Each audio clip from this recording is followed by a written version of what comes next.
What's up, y'all? I am back with a new book to discuss, Wholeness by Toure Roberts. Definitely a good book. You guys should read it because, as you know, I am not going to give you every point in the book. I am only going to give you the surface level of what I learned in the book, and I hope that you will sit down and actually read it for yourself because it's actually not a long read. So you'll really get the gist of the points that he speaks on, but it's definitely something worth reading on your own. So this is the final book in the quarter on the pastors that are authors. So we'll be moving forward to another quarter. Yay. And just like that, we're changing the topic. So I'm excited because the one thing about it is change is the most constant thing in our life. So we have to get used to it. It is what it is. Moving forward. So the book Wholeness focuses on becoming whole from the inside out. We're all on a path of working and wanting more out of life, believing there's something better than where we are currently. I know that's pretty much how I am in my life. Everything that I do, I believe that there is always something better, no matter what may be going on in my life currently. I mean, think we're dealing with COVID still. What is this, like month 3, month 4? We're still dealing with COVID. And I am just praying that we can move forward. We can find a vaccine.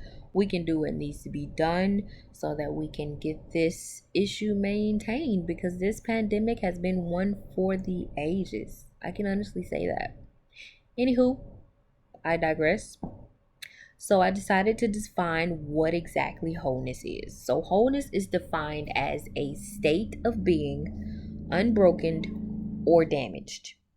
A state of forming a complete and harmonious whole. Just saying that definition out loud, I can kind of say the path to wholeness is probably going to be a long-term journey that you're going to continually work on for the rest of your life. I think I'm okay with that though. It's definitely nothing that can be achieved overnight. And like I said, you're going to spend your whole life working on it.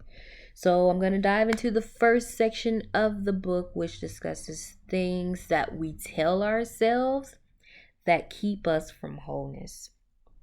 So, have you ever scheduled a visit to the doctor, went to the doctor, and just a simple visit? You didn't think much of it. You feel like, hey, I'm in pretty good shape. I seem okay. I don't have any issues that have been bothering me. It's just an annual checkup, maybe. And then you get your test results back, and they're actually worse than they seem, right? Not fun. So this idea is just what makes it, that's what it's like when people think about ourselves. We actually think it's way better. We're way better than we actually are. We think we're fine. We think we don't have as many issues as we actually have, but in truth, we have a hard time being brutally honest with ourselves. I can say that. I'm not brutally honest with myself for with a lot of things. I can be honest with myself for certain things, but some stuff I have a blind eye to myself sometimes.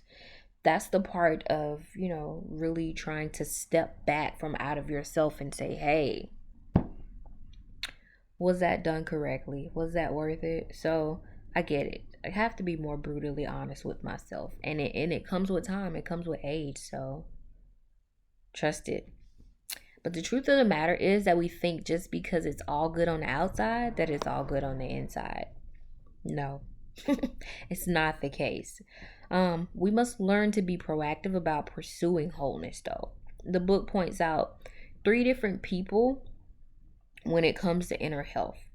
That person who don't know, that person who don't know what to do, or that person that's afraid to act on what they know. So, say there's an issue. Maybe this person just don't know, or maybe this person knows of the issue but doesn't know what to do. Or maybe this person knows of an issue, doesn't know what to do, and is afraid to act on it. Those are the three different types of people when it comes to inner health that the books points out. And another thing that we tell ourselves is that it's not a big deal. Everybody's with that. Oh yeah, it's not a big deal. I'm fine. I'll push through it. I'll make it work. Yeah, we all have that idea of what mediocrity is too in our lives. And everyone's definition is subjective. It is. I definitely believe that. And what's so cool about wholeness is that you go through different seasons where your idea of mediocrity from your previous season becomes the floor. I'll give you me as an example. In high school, normal levels, my goal was to go to college, get my bachelor's degree. Next, once I got in college, was maintaining my bachelor's degree or working towards it. My next goal was to get my master's. So each level, my floor became my ceiling. Then my floor became my ceiling, and so on and so forth. And that's what we deal with throughout our seasons in life. That's also what we deal with when we're talking and dealing with other people.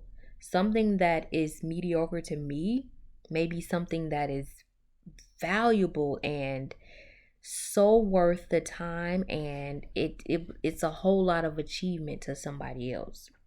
Everybody's different, and we have to learn how to understand those levels of mediocrity and understand our own, and understand how we work and how we think and what the plan is and what the process is to move forward, because that's a perfect example. So wholeness is looking to stretch your mind and give you a vision of what is possible, only to push you to climb higher.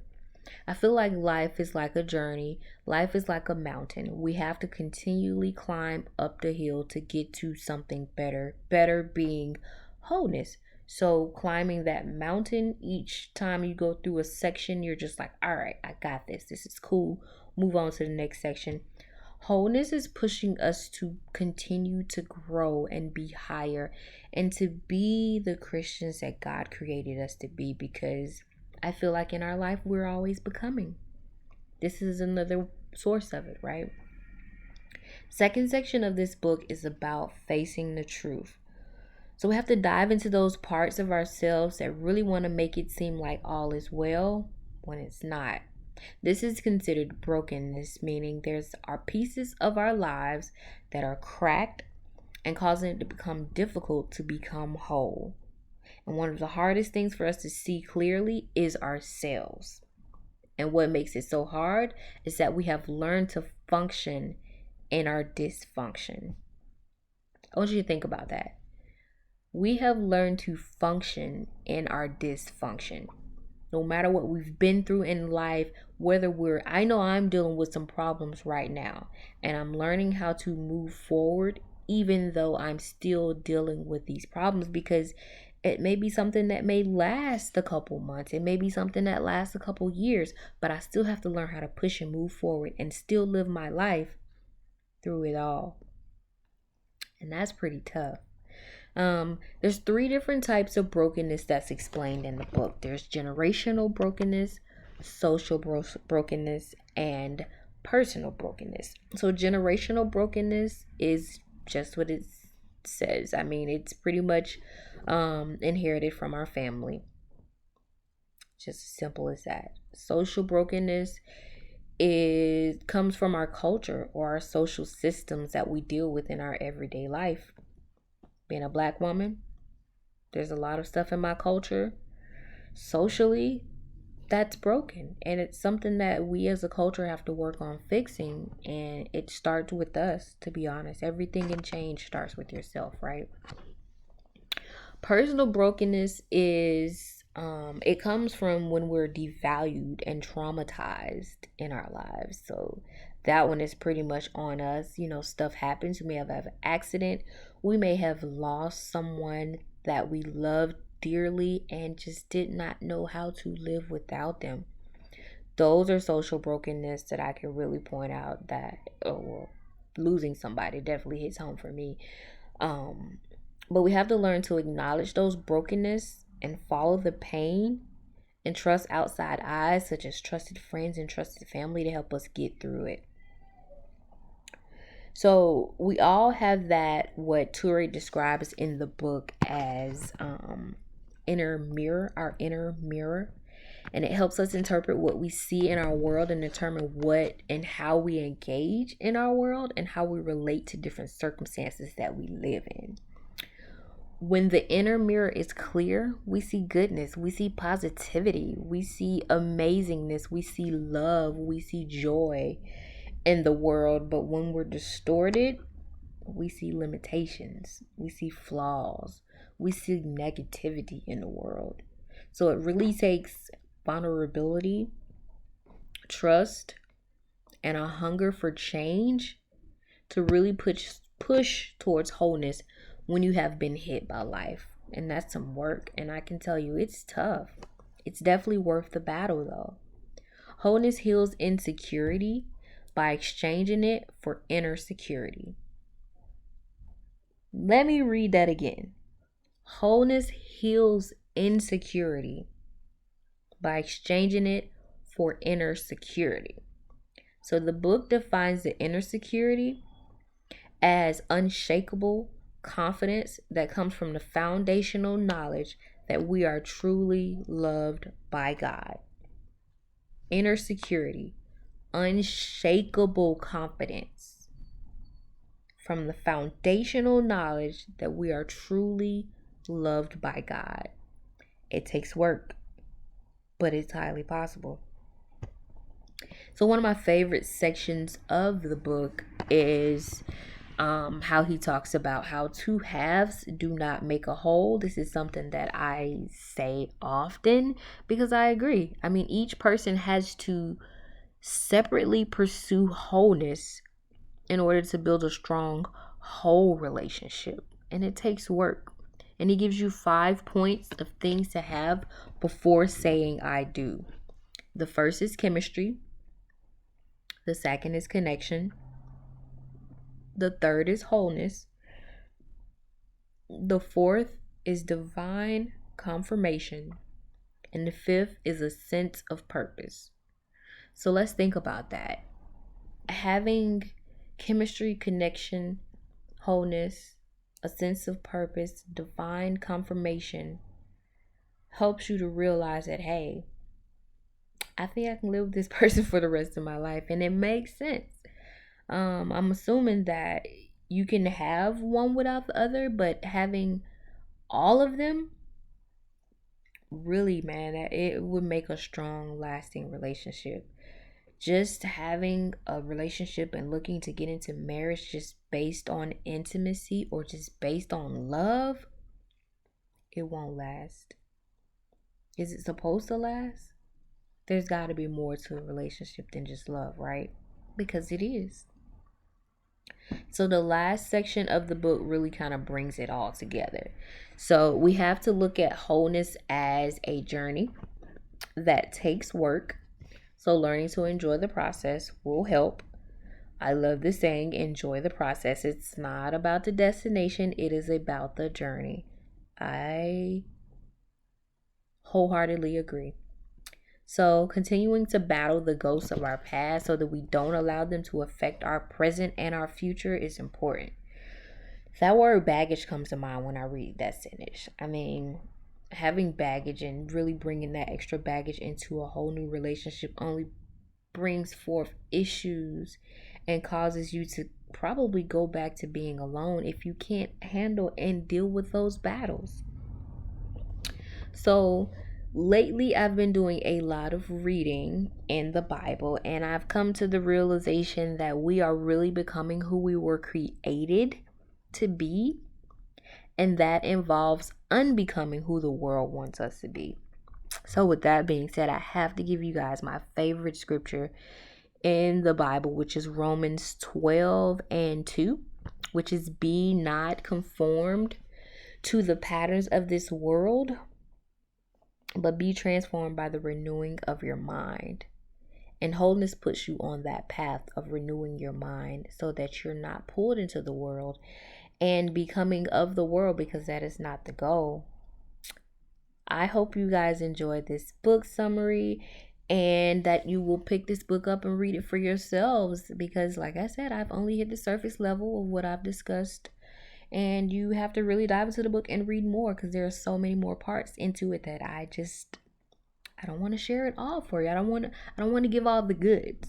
This is just to say, hey, you know what she was talking about? I kind of want to read a little bit more about it. Read the book. That's what it's here for. So, the next quarter, I have decided to read parables. And I'm excited because parables are stories that are used to illustrate a moral or a spiritual lesson. That's enough. Like I was excited just from saying, "Oh my gosh, you know what? I can read parables. Let's get into some parables." So I found 3 parables. One of them I read like years ago, and the other one I actually just read. So I'm actually going to read it again because it is fresh on my brain, so I might as well get it out the way, right? So the first book that I will be reading in the parables section, or the parables quarter, is called The Go Giver. The Go Giver by Bob Berg and David Mann. So this is a parable about business success and personal success. So I am excited to share that book. Since parables are a lot shorter, I'm probably not going to take as long, like a month, to get it together. It just depends on work as well, because work is work. You just never know the day. Every day is different. I think that's what I love about it. But if I can get them in every 3 weeks, I'll get them in every 3 weeks. And the quarter will probably be kind of shortened, which is fine. I think you guys are okay with adding some extra videos in. But because they are parables, I will not be telling you the story. I will be telling you just what I got from the story, and maybe some parts of my life that fit into what happened in the story. Maybe that's how I'll do it. I'm not sure yet, but subscribe and click like and recommend any books that you like. I'm here for it always. And until next time, I am out. You guys enjoy and be safe wherever you are. See ya.